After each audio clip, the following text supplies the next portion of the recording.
All right, so the next grave that we went and visited on our morning of skipping work and having some breakfast was the grave of Lily Gray. Now, this grave, at first glance is really an unremarkable headstone. It's just pretty small, just one of the flat ones done in the grass. Nothing really to it other than there's a really interesting saying on it that makes this a very popular gravesite that really kind of raises suspicions and questions about what went on with this. But it says victim of the beast 666.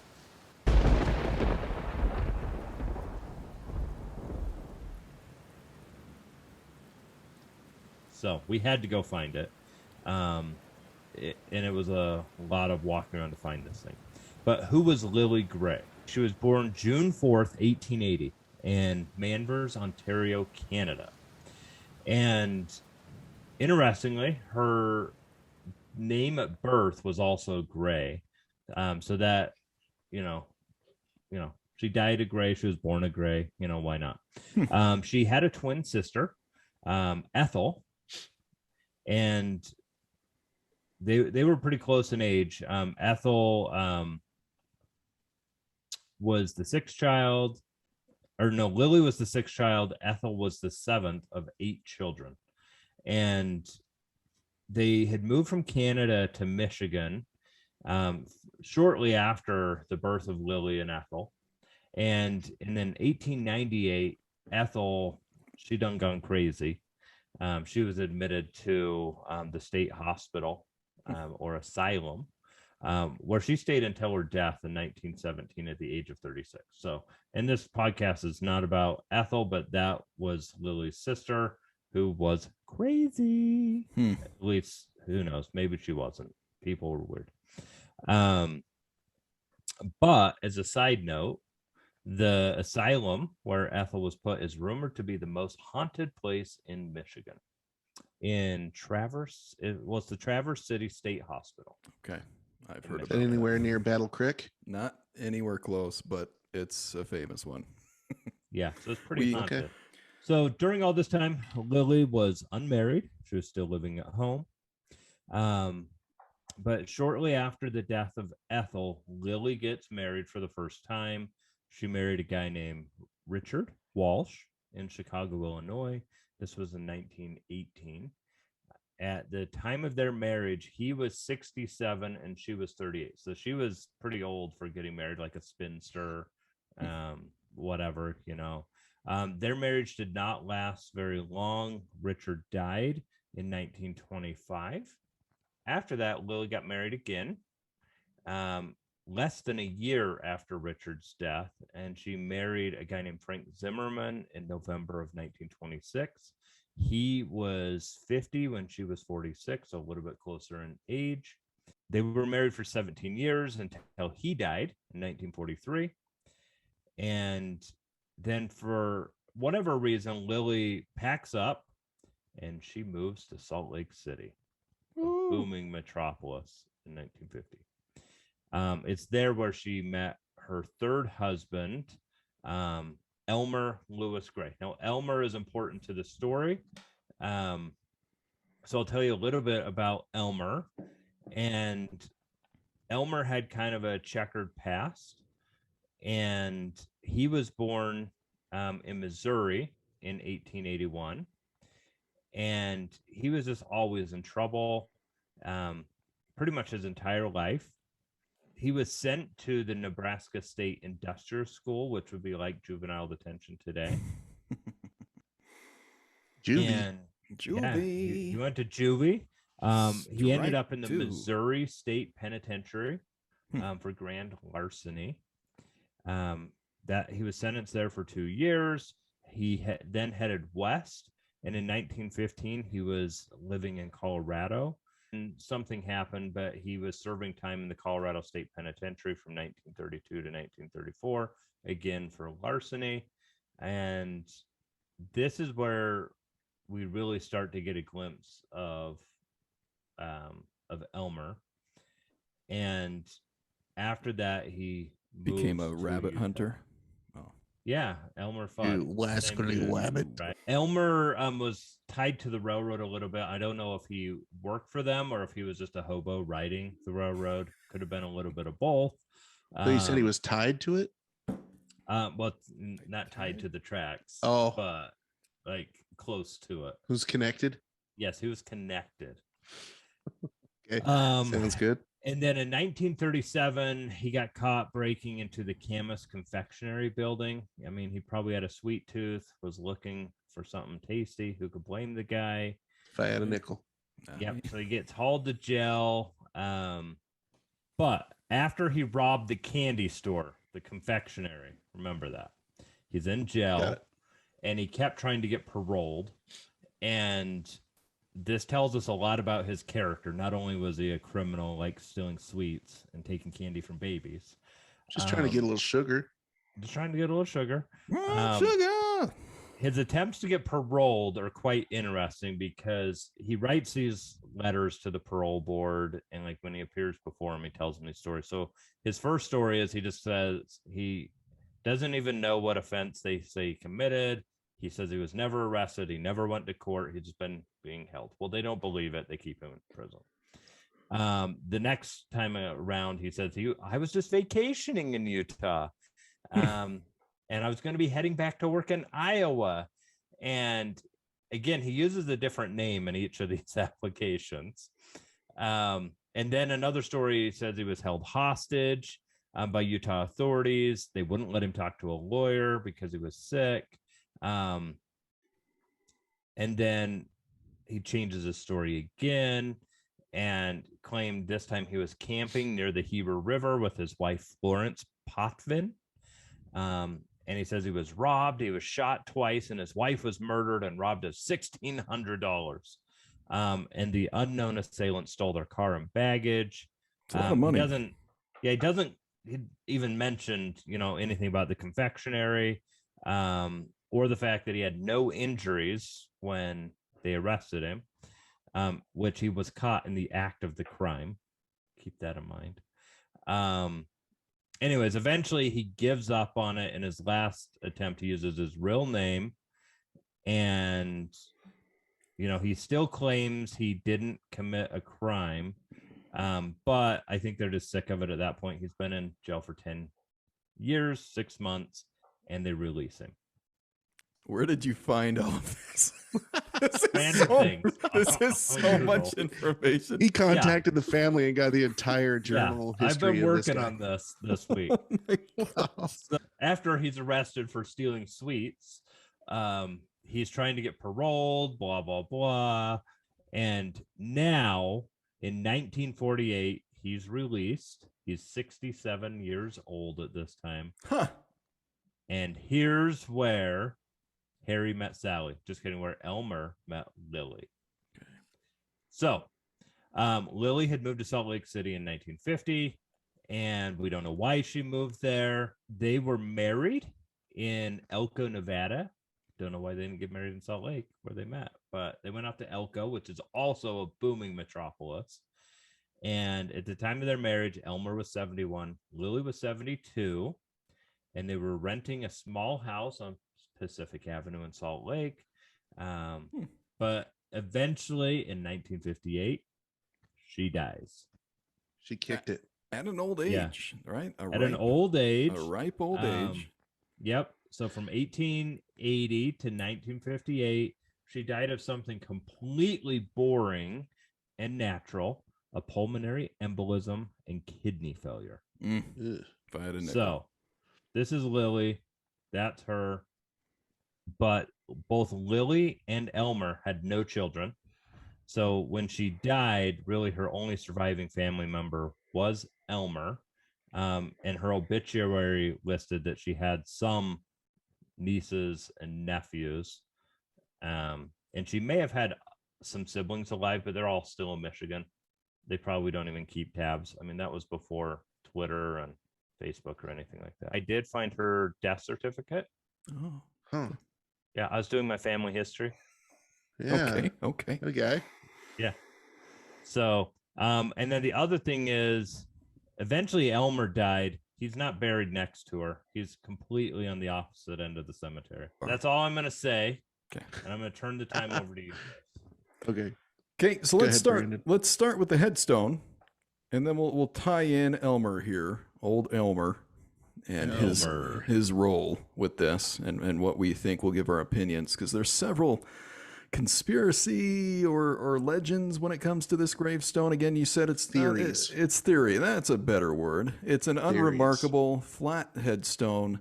It was kind of tough to find. We walked past it 100 times. At least. We finally found a plot number that helped us crack the code on how to find it. I just want to point out, I found it in a Google review. And then I was able to count the rows and we found it. So it made sense. Thank goodness for that Google review.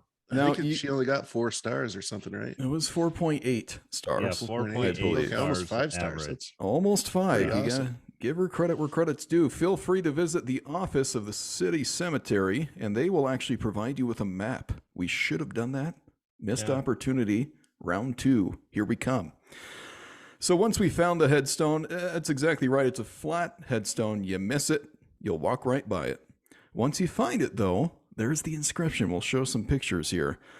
Now, the first thing you brought up, Robert, was her birth date. We found that to be really interesting. Now, on the records of the cemetery, they have it listed as June 4th, 1880, a year earlier. So here's where the first conspiracy comes into play, where Elmer may have played a role of, what was the date that you mentioned? I think it was June Matt? 6th, 1881. And why do you think Elmer would have included that? Well, it's 6. Oof. So it's the first part of the. And the reason that jumped out to me is my birthday is June 5th.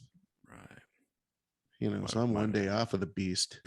And that's interesting that he changed the year as well. So he made her look a year younger than she really was. Well, he was born in 1881. Maybe Okay. they didn't want him to know that, he Maybe. married an old woman.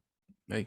Perhaps. So was it It's another changed theory. intentionally to reinforce this mark of the beast, this Antichrist, which is the inscription right below the dates? Victim of the beast, 666. Right there on the gravestone. Again, Elmer, as you said, was probably the creator, the mastermind behind the inscription on the headstone. Now, as you mentioned, this is the 3rd or 4th husband. Is she on that Elizabeth Taylor streak minus the diamonds? Mm-hmm. I mean, so she's got a streak, 0 children from either one of them. He didn't have time. He was being incarcerated the entire time. And then she was bouncing from husband to husband of all ages, apparently. So who knows what was happening with both of these people when they finally met in their 70s and married in their 70s. Found love later on in life. And so he inscribes this on her tombstone. Why? Several Well, theories abound. There are several theories. So let's hit on the first one. So some have said that the major theory here, she was a victim of a car wreck, which from the records, that's incorrect. It was a natural death. She was in her 70s. I mean, of Highway 666, which stretches right down Utah. I believe they Of course it changed does. the number, didn't they? I'm pretty sure they did. She could have been traveling on the highway. It did make sense as far as when it was named, that and the year. But that doesn't match up with the records of her actual death. So we're thinking that one's a little bit too far-fetched.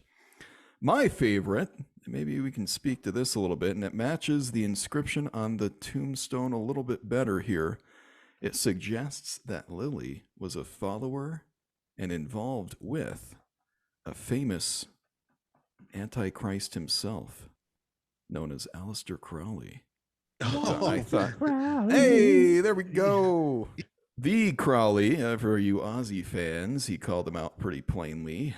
For you Zeppelin fans, his estate was purchased Jimmy Page. by one Jimmy Page. So there's a lot of, he had a big following. He did dub himself the Beast, 666, which would point to the inscription on the tombstone here. Now, so this started the big legend that Lilly Gray was the first well-known or out in the open antichrist in Utah, that she was a well-known follower of Aleister Crowley, that she followed his teachings, promoted his teachings, held meetings, you name it, she was involved with him. Now, he died a few years before she would have had any chance to meet him or personally be involved with him. That doesn't mean she didn't have literature or related material to this. Now, we visited the tombstone. Here's some pictures of that. There are obviously people still who visit her gravesite related to this, that the fact that she may have in fact been a follower of the Beast 666. There are some creepy things that people have left on her tombstone, even to this day, some fresh items that we found. Yeah. So this is not only a rumor or a theory, this is something that people truly believe and remember her for. So that's interesting, whether it's correct or not. This is a site that people visit. In fact, I think it's worth mentioning too, before we get into some other things, but there's also a primrose on the gravestone too. And in cemetery symbolism, the primrose is the nickname of it is the Devil's Lantern, right? Devil's Lantern, yeah. So that's how many people remember her, memorialize her, is as this follower, as this promoter of the Beast 666. Now, keep in mind, Elmer, I mean, Robert gave you a background on him. Not the most straight shooter in the game.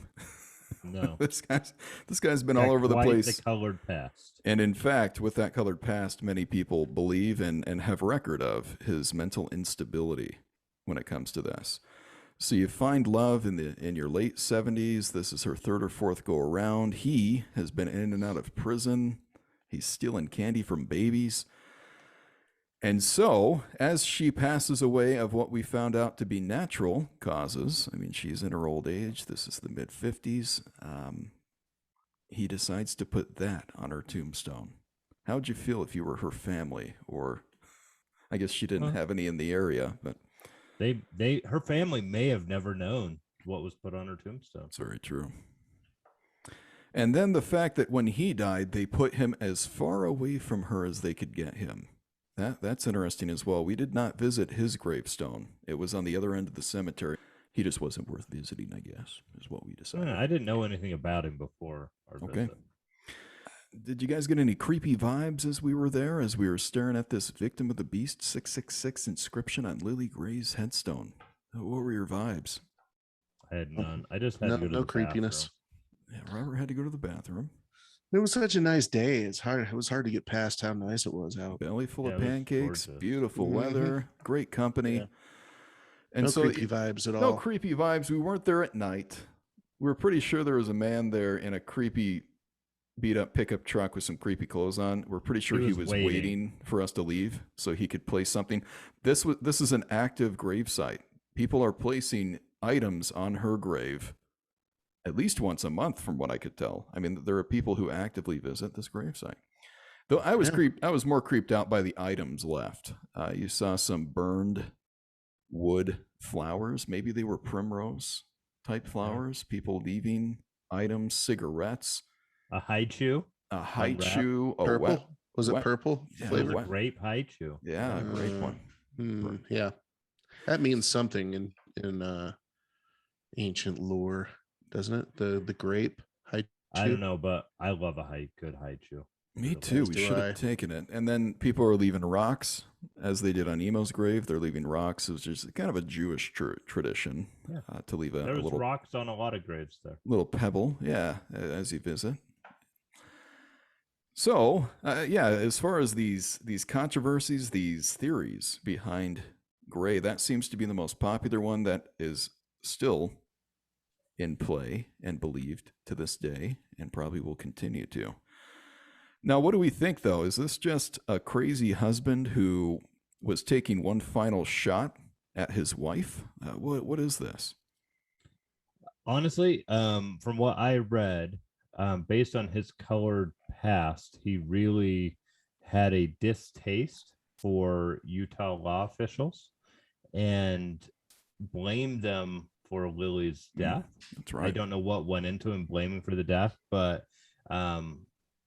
the theory is that this was his way of, sticking it to the man, putting something on there to make people question it. And you could argue the government is this beast that he's referring to. Okay. Yeah, that was one of the other theories abound here. Either way, people have really taken to this thing.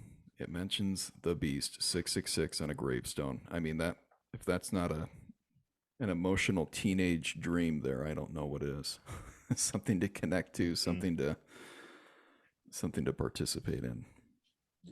Yeah, so the theories I think are really interesting. And when we went to the grave, you guys told me about it. I was totally expecting, when I researched her, I was going to find all things about devil worship and stuff, but that's just really not the case. There, maybe she did, but there's really no record of it other than people's theories. Based on your research, Robert, too, it sounds like this guy was a little more into that stuff than she would have been. Yeah. Just based on what we're hearing from him, from his side. So, yeah, I'm thinking Elmer's behind it all, and it's just been misinterpreted or mistaken since then. Because it's a creepy inscription. It totally. is. Yeah. But how funny is that some old dude it's like, it's kind of funny, put something on a headstone that's really gonna make these conservative Mormons think. And we're 60, 70 years later, and people are still talking about this gravestone. Yeah, it's really interesting stuff. He had quite the checkered past. I think that contributed to what we're showing here, what Lilly is being remembered as, right or wrong. There's probably 1,000 more stories just like that. In that cemetery? In that Absolutely. cemetery. Absolutely. Yeah. There's got to be plenty. All right. Well, it looks like Uncle Bobby and Matt were taken out. Emo's revenge, I guess. We appreciate you listening to part 1 and part 2 of the Salt Lake City Cemetery. We had a lot of fun researching and visiting that site. As we mentioned before, you could do the same. Maybe we've given you a little field trip that you can take. Respectfully, of course, within that cemetery. Be sure to join us at Assuminati.com, where you can see a list of our episodes. Be our friend on Facebook at Assuminati Pod. Send us a friend request. I guarantee we will accept. Be sure to like, subscribe, comment. We'd love to hear from you. Until next time, thanks for listening to the Assuminati Podcast. Tune in next time. Same place, same channel.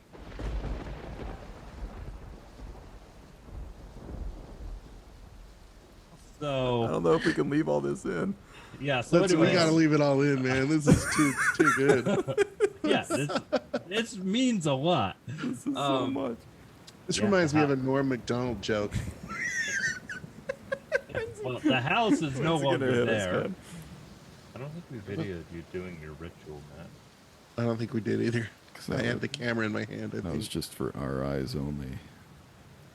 For your eyes only. Cut it out. Uncle Joe.